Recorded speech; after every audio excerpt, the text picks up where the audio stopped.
At $0, you don't have a car, you're taking the bus, bumming rides, walking. Nobody talks about this part. But this is where most stories start.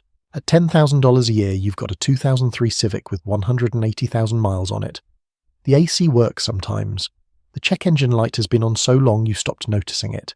You're working 2 jobs, cutting every expense you can, and putting whatever's left into a savings account you barely touch. You eat the same meals every week. You cancel subscriptions. You pick up extra shifts. Slowly, painfully, the account grows. At $30,000 a year, the sacrifice starts paying off. You landed a better job, stayed consistent, and stopped spending money trying to look like you had it. The car is a 2015 Camry now. Nothing flashy, but you own it. No payment. That matters more than people realize. At $50,000, you started a side hustle. E-commerce, flipping products online. Small at first, $200 a month, then $500, then $1,500. You reinvested every dollar back into inventory instead of upgrading your lifestyle. The used BMW you're driving now came from 2 years of that discipline. At $75,000, the side hustle became the main thing. You quit the job. Scary at first, then freeing. You learned about depreciation, taxes, investing. You bought a pre-owned Mercedes with cash after 18 months of stacking. No loan, no interest. Just patience. At $100,000, this is where most people blow it. The income feels life-changing, so they spend like it is. New car on finance, new apartment, new everything. But you'd seen that trap before.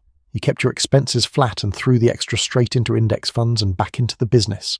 At $250,000, the compounding started showing up. The investments you made 3 years ago were quietly growing while you slept. The business had systems now. It ran without you micromanaging every order. You bought the Porsche in cash, not to flex, just because you finally could and it felt right. At $500,000, money stopped feeling urgent. The stress of wondering if you'd make rent, that feeling was gone.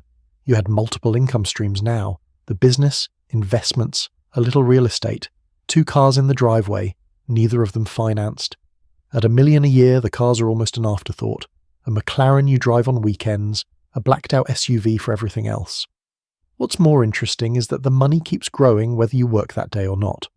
That's what you were actually building toward the whole time. At $10 million, the cars are a collection. Ferraris in climate-controlled storage, a restored classic from the 70s. Some of them worth more now than when you bought them, assets disguised as hobbies. And at the top, the car is just a prop. The real wealth is invisible. It's in portfolios, properties, and businesses that print money around the clock. But here's what the car upgrades never show you. Every level came from a decision made at the level before it. The person driving the Civic chose not to stay comfortable. The person in the Camry chose the side hustle over the weekends off. The person in the Porsche chose to invest when everyone else was spending. The car changed because the choices changed.